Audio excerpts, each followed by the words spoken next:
Bonjour à toutes et tous. Allez, aujourd'hui, un nouveau format. Aujourd'hui, on va faire une mock. Ouais, je sais, c'est vraiment beaucoup trop tôt, mais qu'est-ce que vous voulez? J'en ai marre. J'en ai marre, j'en ai marre.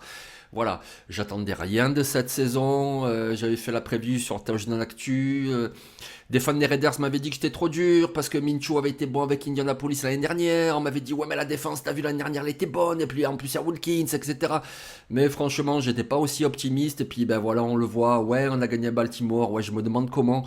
Mais franchement, alors ça fait que 3 matchs, ok, que 3 matchs, ça se trouve. Mais si ça se trouve, rien du tout, rien du tout. Ça va être la demeure. Et donc, voilà. Donc, du coup, on y va avec une mock draft. Et puis, pour ceux qui sont pas fans des Raiders, de toute façon, une mock draft, c'est toujours marrant. Et puis, ça vous présente 7 joueurs qui peut-être rejoindront votre équipe.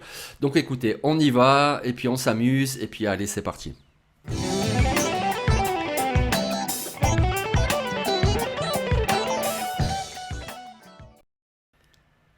Donc, premier joueur, qu'est-ce qu'on fait aux Raiders, premier tour? Alors, ok, c'est très tôt là pour les rankings, etc. Là, j'ai utilisé un simulateur, il m'a donné le choix numéro 9 au premier tour. Ce sera peut-être le choix 5, le choix 4, peut-être le choix 11, je sais pas, mais ça sera vers là. De toute façon, c'est tellement tôt qu'on s'en fiche un petit peu. On va dire que c'est un choix du top 10. Bah, évidemment, on y va avec un quarterback, évidemment, évidemment.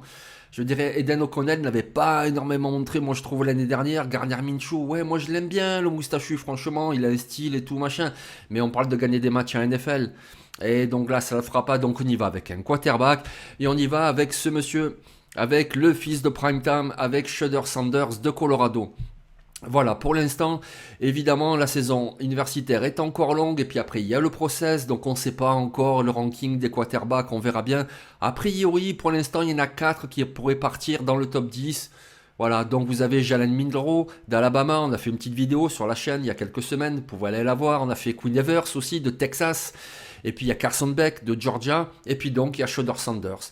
Alors pourquoi pas Shedeur Sanders? Voilà, écoutez, c'est un quarterback qui est très précis, que j'aime bien aussi sa mobilité dans la poche. C'est pas vraiment un double menace, mais dans la poche il bouge bien. Il fait souvent des très bons choix, à part cette tendance que beaucoup ont malheureusement de garder un peu trop longtemps le ballon parfois, et donc boum, il se fait saquer. Surtout qu'il joue derrière une ligne, c'est du gruyère. Bon, aux Raiders, ça ne le changera pas de toute façon. Et puis écoutez, il joue avec un maillot noir, les Raiders serrent noir. Ah ben voilà, allez. Shedeur Sanders, de toute façon, il faut absolument un quarterback, donc on y va. Shedeur Sanders au premier tour. Au deuxième tour, voilà, moi au deuxième tour, franchement, je pense que le poste de tackle offensif et le poste de cornerback sont vraiment les deux plus gros besoins. C'était disponible l'année dernière à la draft. Fouaga était disponible, mais non, nous on prend un Titan. Voilà, tous les cornerbacks étaient disponibles, Jarquinian Mitchell, mais non, nous on prend un Titan. Mais là par contre, pour l'instant, parce que la saison est encore longue, etc., c'est pas décanté, mais pour l'instant, je pense qu'il y a de très bons cornerbacks dans cette QV, mais ils vont tous partir au premier tour. Et là, on est au deuxième tour. Et au niveau value, ben, meilleur joueur disponible, j'allais dire best player available, voilà, le meilleur joueur disponible, etc., etc. Ben, du coup, pas de cornerback, pas de tackle offensif non plus. Mais on y va avec un sacré bon joueur, c'est lui. Il s'appelle Jeremiah Cooper et il joue safety avec Iowa State. Voilà, moi le premier, il y a quelques années, quand les Raiders ont drafté Trevon Moehrig, j'étais super content de Trevon Moehrig au deuxième tour. Waouh, super affaire, etc. Ouais, ok, bon. Ben, il arrive en fin de contrat là, et franchement, je vois pas pourquoi on mettrait un paquet de monnaie sur lui, parce que c'est pas un mauvais joueur, mais pas plus que ça, quoi. En plus, l'autre safety, Marcus Epps, qui lui aussi est un joueur moyen, et lui aussi en fin de contrat. À la limite, re-signe à lui, ça coûtera pas cher. Et prend un autre safety, voilà. Donc pourquoi pas Jeremiah Cooper. Voilà, ça fait encore un jeune dans la secondary. Je sais, c'est plein de jeunes, peut-être un petit peu trop. Tous les Decamarion Richardson, Jacorian Bennett, c'est très très jeune tout ça, mais bon, il faut la renforcer. Et Jeremiah Cooper, il est intéressant parce que c'est un safety. Il est pas, il va aussi au plaquage, mais c'est surtout quelqu'un qui est plutôt bon et intéressant en couverture. Donc voilà, ça peut renforcer un petit peu la couverture et puis remplacer Trevon Moehrig qui sert à rien sans déconner. Allez, on passe au troisième tour. Au troisième tour, on y va avec un linebacker. Ben ouais, il faut un linebacker. Je suis désolé. Robert Spillane, ouais, ok. Non, il est pas mauvais, c'est pas la question, mais c'est pas un monstre. Et puis lui aussi, il arrive en fin de contrat. Divin Diablo, oh putain, il est ni divin ni diable. Laisse tomber celui-là, vas-y. Lui aussi, il est en fin de contrat. Faut surtout pas le re-signer. Donc tu te retrouves avec qui? Ouais, Tommy Heckenberg, pourquoi pas, même si j'ai un peu des doutes au niveau NFL, ça sera jamais vraiment un super linebacker, mais bon, elle est dans la rotation, ça peut faire quelque chose comme Masterson, ok, d'accord, mais il nous faut quand même un autre linebacker, quelqu'un d'un petit peu meilleur que ça. J'aurais bien aimé Jay Higgins de Iowa, mais j'ai fait la vidéo la semaine dernière sur lui. Voilà. Parce que Jay Higgins, en plus, il a des compétences en couverture, plus que le linebacker que j'ai pris aujourd'hui. Mais voilà, j'en ai parlé la semaine dernière. Donc on change et on y va avec quand même un très bon linebacker. Il s'appelle Danny Stutzman et il joue à Oklahoma. Voilà, en couverture, je ne le trouve pas des qualités incroyables, mais par contre, il a beaucoup de vitesse, il plaque bien, il a une bonne intelligence de jeu. Voilà, c'est un leader sur le second rideau, et c'est ça qu'il faut absolument aux Raiders, parce que là, voilà, c'est incroyable. Devant, t'as Crosby, t'as Wilkins, etc., mais derrière, t'as rien, parce que les mecs, ils peuvent pas tout arrêter sur le premier rideau.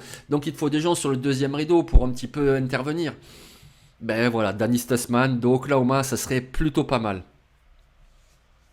On passe au quatrième tour. Allez, je reparle de la preview que j'avais fait sur TDA où j'avais dit, mais le trio de coureurs des Raiders, ça serait pas le plus mauvais des 32 équipes. Et là, on m'avait dit, mais non, tu vas voir Zamir White et tout. Ouais, ben ouais, Zamir White, ouais. Ouais, Zeus, soi-disant. Zamir White, ok. Zarma White. Donc on y va avec un coureur, il s'appelle Caleb Johnson de Iowa. Voilà, on est au quatrième tour. Je pense qu'il y a beaucoup de coureurs qui vont partir deuxième et troisième tour parce que c'est une super cuvée. Voilà, entre Omario Hampton de North Carolina, Stone Gentil de Boise State, Cushion Jenkins de Ohio State, qui a encore, il y a du Singleton à Penn State, Damien Martinez, on va voir ce qu'il va faire cette année après avoir changé d'université. Mais vraiment, c'est une très très belle cuvée. Mais Caleb Johnson, moi je l'aime bien. Je l'aime bien, Caleb Johnson de Iowa. Il est costaud, il a suffisamment de vitesse, il fait vraiment le taf. Il a tout ce qu'il faut d'un running back numéro un. Alors je dis pas que ça va être Jonathan Taylor. Peut-être pas, voilà, on n'est pas à ce niveau-là. Là, il faut peut-être aller au deuxième tour pour un Hampton ou un Jenkins, etc. Mais Caleb Johnson, au quatrième tour, moi je pense qu'enfin on aurait un running back numéro un et il en faut un pour aider Shedeur Sanders.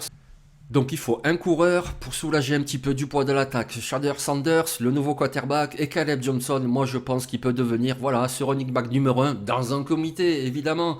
Tu vas garder Dylan Lobé qu'on a pris l'année dernière, qui est intéressant parce que il est plutôt vif et puis il est bon en réception, il va se développer, ça peut être bien. T'en ajoutes un troisième pour faire le running back numéro 2. Allez, tant qu'à faire un vétéran, pas Mattison s'il vous plaît, pas Mattison. Il y en aura des frères Jones, on va en signer un, et puis voilà. Et t'as Caleb Johnson, un vétéran de 3-4 ans NFL en numéro 2, et puis Dylan Lobé en numéro 3, et enfin, on aura peut-être un jeu de course. Bon, après, ça dépend aussi de la ligne offensive. Et ouais, pour l'instant, je suis toujours pas allé sur la ligne offensive. Bon, allez, on y va maintenant au cinquième tour. Donc au cinquième tour, voilà, la ligne offensive, pourquoi j'attends alors que vraiment moi je trouve qu'il y a urgence? Ben, c'est qu'en fait, une mock draft, c'est pas juste qu'est-ce que moi je ferais, c'est aussi qu'est-ce qu'ils peuvent faire, etc. Et là, l'année dernière, ils ont pris un tackle au troisième tour. Voilà, Demar Glaise ou Demer Glaise, je sais pas, la Demer, mais on va voir, peut-être qu'il va se développer. Mais il y a vraiment besoin. Manford, il est pas très vieux non plus. Donc, est-ce que vraiment ils vont investir avec comme ça un tackle haut à la draft? Je suis pas certain. À la free agency, ça serait pas mal, même si évidemment, comme tous les ans, la free agency, il y aura pas grand monde. Voilà, il y aura quoi? Il y aura du Cam Robinson, des choses comme ça. Déjà, ça nous ferait du bien, pourquoi pas. Mais à la draft, je pense qu'ils vont un petit peu attendre. Et donc, pourquoi pas Anthony Belton de North Carolina State? Il joue tackle gauche à l'université. Il est plutôt costaud, il est plutôt puissant, il manque un petit peu de mobilité, et puis il a vraiment un gros gabarit. Donc du coup, moi je vois bien un gars qui en fait joue tackle à l'université, mais qui pourrait basculer à l'intérieur en poste de guard. Alors vous me direz en guard, ben ouais, Jackson Powers Johnson qu'on a pris au deuxième tour, et puis Dylan Parham qui est pas vieux, etc. Mais bon, amenons de la compétition, parce que de toute façon il faut absolument améliorer cette ligne offensive, encore plus si tu prends un quarterback au premier tour. Donc nommez-moi n'importe qui, mais un lineman offensif, écoutez, on y va sur Anthony Belton de North Carolina State. On passe au choix du sixième tour, et là, sixième tour, généralement tu peux faire un pari. Donc allez, on fait un pari. On fait un pari en plus avec un joueur qui joue à Nevada Las Vegas. Voilà, donc c'est plutôt sympathique, ils l'ont sous les yeux. Ce joueur, c'est un cornerback, et il s'appelle Tony Grimes. Tony Grimes, c'est un pari parce que c'était une recrue lycéenne 5 étoiles, 5 étoiles. Sauf qu'il avait anticipé un petit peu, il aurait pu faire encore une année de lycée, mais il part directement à North Carolina. Il fait plutôt des bonnes choses, mais ensuite on voit que ça marche pas tout à fait, etc. Et puis il y reste 3 ans, mais c'est coup-ci, coup-ça, un petit peu des histoires et tout, c'est pas trop le truc. En 2023, il transfère à Texas A&M, mais il se blesse, donc saison blanche. Donc là, cette année, portail des transferts, il part à une LV, donc à Las Vegas, et puis ça marche plutôt bien. Alors voilà, peut-être que c'est vraiment un talent gâché, parce que c'était vraiment une recrue de fou, Tony Grimes. Mais en tout cas, il a de la taille, il avait quand même montré des qualités dans sa jeunesse, était au sixième tour, qu'est-ce que tu risques? Surtout quand tu vois Jack Jones et tous les compagnies, vas-y, au poste de cornerback, tu risques rien d'en prendre un. Donc pourquoi pas tenter le pari Tony Grimes. Et enfin, septième tour, voilà, là les options sont très ouvertes. Depuis le départ, j'hésite à prendre un receveur parce que je me dis que de toute façon, on va faire une saison catastrophique. Donc Davante Adams va partir et je le comprends. Voilà, finir sa carrière peut-être avec Rodgers. Voilà, son pote Rodgers, au Jets, je sais pas, mais en tout cas, une équipe un peu meilleure que nous. Et donc, il faudra bien un receveur. Mais écoutez, pour l'instant, on n'en est pas encore là. Donc, j'ai pas pris de receveur. Il y a déjà des cibles, donc du coup on y va plutôt pour renforcer un peu la défense. Et j'y vais avec Derrick Moore, le defensive end outside linebacker de Michigan. Voilà, c'est pas un monstre, mais on est au septième tour de toute façon. Hein, donc du coup, ça peut pas être un monstre non plus. Mais c'est ce genre de joueur un petit peu solide comme ça en défense et qui peut t'apporter dans une rotation. Parce que évidemment, tu as Max Crosby, Mad Max, qui est extraordinaire. Mais de l'autre côté, alors Michael Kuntz, qui a fait 8 sacs l'année dernière, c'est un joueur prometteur, qu'évidemment tu le gardes. Mais là, on le voit, cette année, il est blessé, il ne montre pas encore. Il faut de la rotation de toute façon, et c'est pas Charles Snowden ou Genarius Robinson qui vont apporter quelque chose. Alors je dis pas qu'Edric Moore est foncièrement meilleur, mais bon, tu peux tenter le truc. Voilà, améliorer en tout cas la rotation pour mettre un petit peu plus de pression, ça serait vraiment pas du luxe. Un defensive tackle en plus, ça serait pas du luxe non plus, mais c'est vrai que la QV, à part vraiment les meilleurs, j'ai du mal à identifier dans les late rounds qui pourrait apporter quelque chose pour l'instant. Donc du coup, on y va avec Derek Moore de Michigan. Donc voilà, je vous remets la mock draft à l'écran.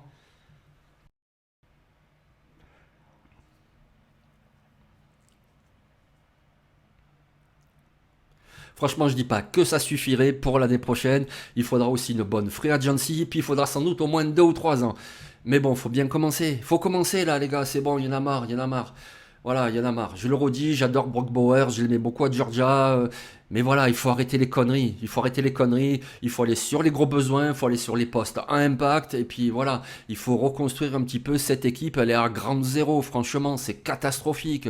C'est catastrophique. T'as trois quatre joueurs qui sont vraiment parmi les meilleurs à leur position. Voilà, Crosby, Adams, même les spécialistes, Cole et Carlson, c'est parmi les meilleurs à leur position. Ouais, on a comme ça des mecs qui sont vraiment au top. Et puis écoute, autour d'eux, il n'y a rien, il n'y a rien, il n'y a que dalle, il n'y a rien.